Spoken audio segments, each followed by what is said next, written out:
running? Okay. Thank you all for coming out this afternoon. We want to take some time to go over the DPS audit that was released last Friday afternoon that we now have a hold of. And as a reminder, we asked the Department of Public Safety's to come in and take a look at our sexual assault exceptionally cleared cases. This is their incident-based reporting group. They came in and they selected the months of January, November, and December of 2017 to look at cases that were handled by APD Sex Crimes Unit that were cleared exceptionally. That resulted in 95 cases that were reviewed.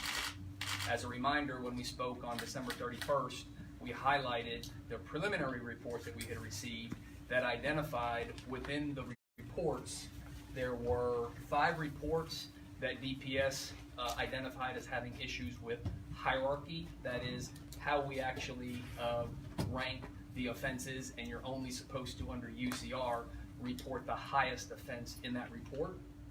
There were 15 that the group did not feel met the definition of rape, and with that, that leads the possibility that we were actually over-reporting the number of rapes in the community. There were 14 that the reviewers felt like should have been unfounded, and that is a finding stating that the alleged offense did not occur.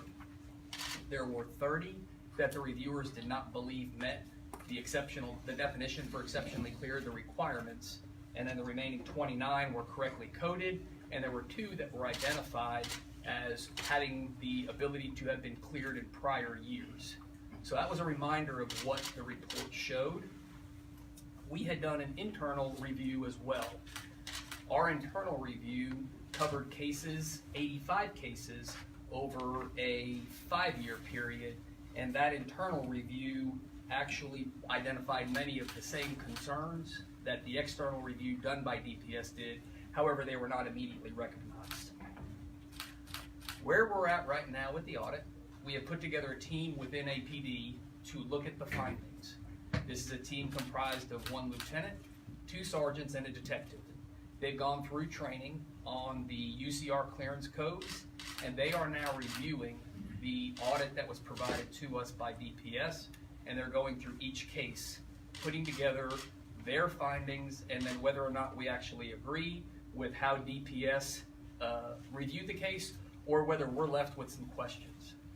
At the end of their review, which will likely be at some point this week, we will then go out and meet with DPS. We'll bring the group from APD and the group from DPS that did the review together and let them work through any of the issues that we have questions on. We are doing the training that we did 2 weeks ago, where we brought in all of the supervisors over our investigators, and they were trained on UCR clearance codes, and they then went out and trained all of the detectives in their unit on clearance codes to make sure that the detectives are fully versed in how we're clearing cases. We have implemented policy changes at APD based on the audit findings. We understand that within the policies, it wasn't absolutely clear how we were supposed to be clearing some of the cases, and we have made changes to the policies. Specific in this area was arrests. We were clearing some cases where the officer would arrive on scene and make an arrest for the offense, but there was a higher charge involved in the case, and so under the hierarchy rules, we should have been reporting under that higher charge. I think one of the most significant changes that we've made is we have put together a template that is now in our report management system. When a detective goes to clear a case exceptionally now, they will have a template come up, and they will have to fill out that template at the end of the case. The template will ask the 4 questions that you must have information on to exceptionally clear a case. That is, do you know who the offender is? Do you know where they live or where they reside or where we can find them? Do we have enough probable cause to make the arrest? And then that 4th one is there a reason why the arrest is not being made? So by doing this, the detectives investigating these cases, if they're going to close a case exceptionally, they should have all of that information available at that time when they close the case. And this template will remind them that that is important. As we move forward, one of the things that I will be asking for will be a third-party independent review of how the Austin Police Department handles sexual assault cases. And this review will look from the beginning to the end. From the moment we receive the 911 call, the officer's response to that call, all the way through the investigation. And the purpose here is to make sure that we are employing best practices. While this is not something that we believe we're having an issue with, we, as we have done so many times, are open to having someone come in and take a look at our practices. And that's why we're going to bring in a third-party independent reviewer to take a look at what we're doing. We are also adding an additional supervisor to the sex crimes unit. We understand that this is a unit that has a very high caseload, and we want to ensure that they have enough supervision to both assist the detectives to run the unit and to provide the necessary oversight. That new sergeant that will be added to the unit is actually one of the sergeants that is on the review team right now. So he is fully immersed in this audit, and he will take that knowledge with him when he transfers over into the sex crimes unit to assist with providing additional coverage. We're also going to do an internal review of all UCR Part 1 cases that we have cleared exceptionally in 2018. All of the detectives have now been retrained, and they will take this training, go back to their units, and pull the data for all UCR crime Part 1 and look at that for 2018. This issue was identified in the sex crimes unit, but the coding that we use and the rules and the requirements apply to all UCR crimes. So I expect that we will be implementing similar things in the units across the department, looking to make sure that they also are employing the appropriate use of these codes. And we want to make sure that our 2018 data is correct before we report it to the feds for our annual reporting, but also so that we have accurate statistics when we're comparing 2019 to 2018. So that will be taking place here in the next couple of weeks as we review all of the other UCR Part 1 crimes. Let's talk for a minute about the things we've already done. This, again, is an issue that we've been talking about in the community for a while. In 2018, we added 4 additional investigators to the sex crimes unit. We knew that as a result of the SACI backlog grant and all of the work that we were doing to clear up the backlogged sexual assault kits, we were going to get an influx of new cases or renewed cases back into the sex crimes unit. So we added 4 additional detectives to that unit. The intent is for them to work on these cold cases, but I also know that due to caseload issues, they're working on current cases as well. We've added the new supervisor, and then the other thing that we did was an additional 4, well, actually with the assistance and support of the city manager, the mayor, and council, we were able to add 3 victim service counselors to the department last year. 2 of those counselors went to the sex crimes unit to work directly with the survivors of sexual assaults, and the 3rd one went to our crisis team, which regularly works with us. So we now have 13 members, have 6 victim service counselors that are assigned to our sex crimes unit to work with the survivors and to work on these cases. I think it's important to note that this audit, and we talked about this last time, covers the UCR clearance on these cases. And it is not an indication or an assessment at all of the adequacy, the thoroughness, the completeness of the underlying investigation. This is what does an investigator do with the case once they've thoroughly investigated it, and since we participate in UCR, it has to be classified within that system. So that is what this audit was about, and it in no way indicates or assessed any issues within the investigations themselves. And I just want to make sure, because this community needs to know that we have a group of men and women. We have 17 investigators assigned to our sex crimes division, and these are men and women investigators that choose to work in this assignment.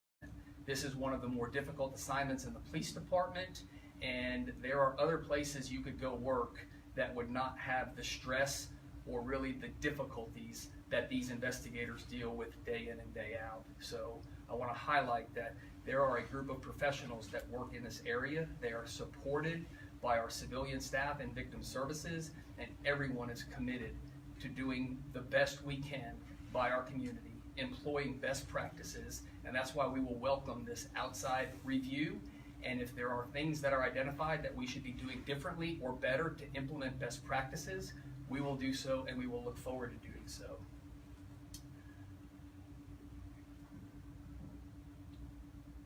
I've spent a lot of time as we've gone through this looking at and talking about numbers and cases and clearances.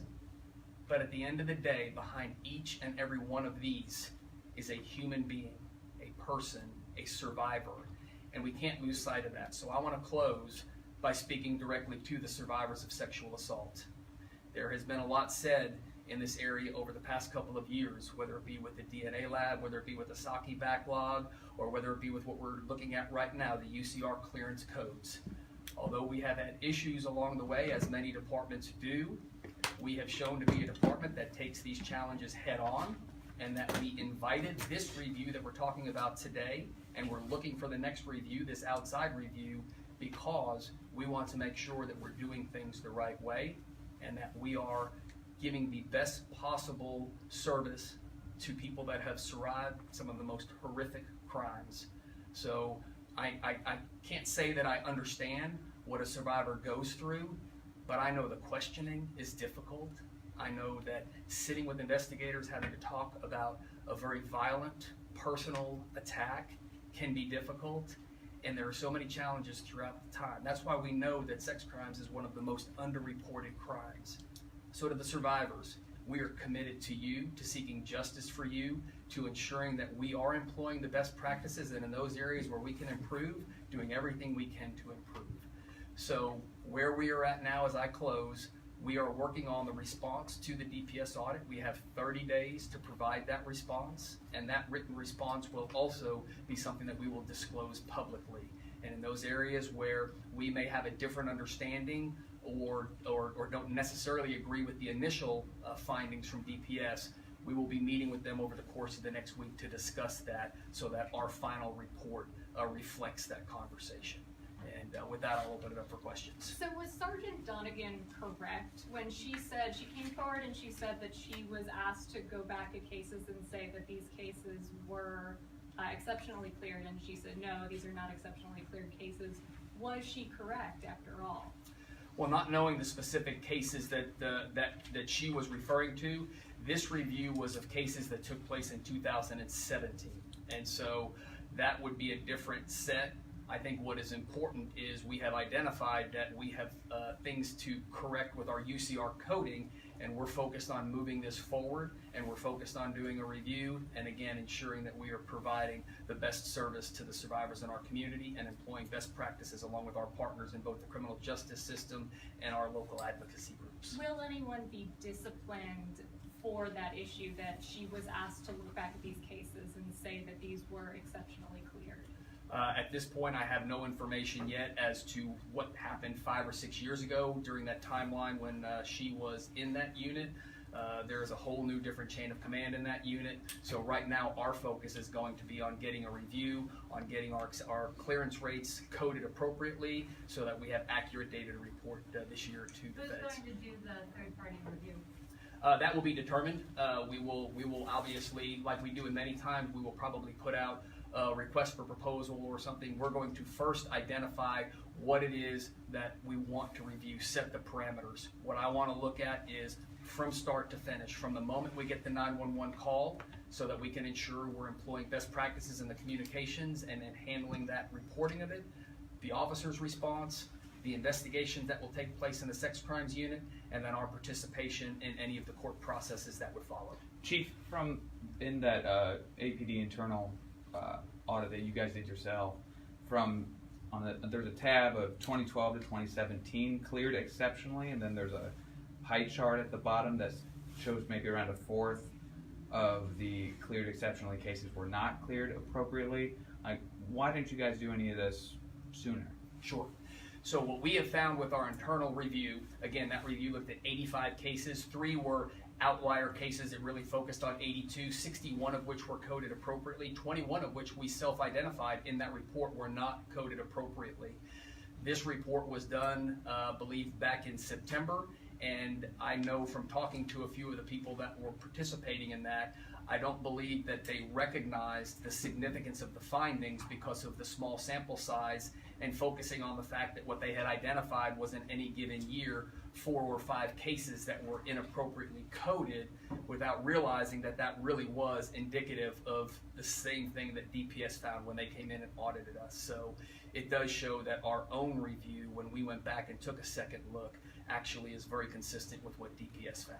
So nobody just recognized it was kind of a systemic problem and not just outliers for all those years? Correct. I think, again, most of us were police officers and not a lot have a background in statistics, and I just think that they did not recognize that although it was a small sample size, it was still reflective of the same issues that DPS identified, because in fact we used a sample size of 85 and DPS used a sample size of 95, so they were very similar in scope. So why did the DPS audit spur change? I mean, if it was difference of 10 cases, why did the results from that audit, enact retraining? Well, no. Had internally it been recognized by our team that the internal audit said the same thing, the same change would have been spurred. It was just that we had already requested DPS to come in and do their audit before we ever did a full analysis of the written report that came forward identifying the same issues for our internal audit. So you asked DPS to come in before there were final results from the internal audit? Yes, we asked DPS to come in before I ever reviewed the final written report and several others. So the audit found that 14 of them should have been unfounded, and then 29 or 30 should have not been exceptionally cleared. Does that mean they should have been suspended or resulted in arrest? What the audit looks at right now is that many of the cases that they identified that they did not believe should be exceptionally cleared should have been either unfounded or suspended. I'm not aware of any case that they believed there should have been an arrest in that there was not an arrest. Well, but the audit says 14 should have been unfounded, and then 29 were, 30 should not have been exceptionally cleared. Correct. So is there overlap between that 14 and then that 30? I believe they're looking at different cases. Now, there are some cases within the exceptional clearance, as you'll see in the audit, when they say that we use the exceptional code when we should not have, that we missed on a few of the prongs. In other words, there's 4 tenets that you have to meet. You have to know who the offender is, you have to know where they live, you have to have probable cause for making the arrest, and there has to be a reason why you're not making the arrest. So what you'll see in the report is that in some of those, they stated that we were missing maybe 2 or 3 of those tenets, but I don't believe that you're going to see a report that they addressed stating that we should have cleared it other than exceptional, but then is also included in one of the first 2 categories of should have not been classified rape in the first place or should have been unfounded. I think that they are all separate buckets. 5 of the 30 cases that should not have been exceptionally cleared did not meet any of the 4 criteria. So that's 1/6 of those cases. Is that alarming at all? I mean, there's 4 criteria and they don't meet any of them. So yes, I will tell you this, when I saw that, that was the first thing that I keyed in on, and I pulled up a couple of the reports. And in the reports that I looked at, we have statements from the suspect. So I'm not sure how we didn't meet the tenet of knowing who the suspect was when we have a statement from the suspect. That's why we're reviewing this audit as we do any audit that is done on us, and we're going to then go back to DPS so we can have a better understanding of why their team did not think we had positively identified the suspect when in fact we have a statement from the suspect. Now that doesn't mean I think we met all 4 of the tenets in those cases. I'm just not sure that we missed all 4 of them. Again, that's the purpose of reviewing the audit and then getting our team together with the DPS audit team so that we can have a complete understanding of this and make sure that, number 1, our data is correct, but 2, we're also training our officers and carrying forward into 2019 the correct methodology. As you're working with DPS, what are you guys discovering that APD definitely misunderstood? Well, I think early on what we look at is the exceptional cases where, say, we didn't know where the offender lived. I think that those are something that we'll have to look at, and I think the template that we put in place that will make the investigator look at all 4 of those criteria if they're going to apply the exceptional clearance, I think that will alleviate a lot of the issues that came up with stating that we missed one of the 4 criteria. There's also several cases that talk about probable cause, and the group from DPS that looked at the case did not necessarily agree that we would have had probable cause to make the arrest at that point. This is a group of civilians at DPS that are very well trained in this area. This is their job, and we have detectives that are very well trained in investigations. And I expect that this is going to be some of the conversations we will have when we come together with DPS again, is on those cases where they don't believe that probable cause was established. At the end of the day, it really comes down to a magistrate is the one who will make the absolute decision if there were probable cause, because they would be the one signing off on a warrant. So I think that what we've learned is that we are going to be methodical in the retraining that we've done, and that we've put systems in place so that if we're going to use that exceptional clearance, the investigators are making sure on the front end that we meet all 4 of those categories. The Chief? third-party audit, is that gonna include Travis County? Because obviously, they have say over prosecution, which is also part of this process. You know, I won't speak for the district attorney's office. We speak regularly on the issue, and I know they're very committed to looking at this. We work with them on several different groups, including the Interagency Sexual Assault Task Force. But I'm not sure, the review I'm talking about is for the department that I am with and that I am responsible for, and that's why we're going to take a review. Can you talk a little bit about the claims that are found to be false or baseless? That's 15, and from what we know of reporting, it's very rare that you get a false report or a live rape. So that number stands out to me as an awful lot out of 95 cases. I won't go into the specific cases. Number one, the review is still underway, and I have not had the opportunity to read the work that is being done by our internal audit team. But I too understand that the cases that they identified as stating we should have unfounded them meaning that we do not believe that they happened. That was a high number for me when I saw that as well.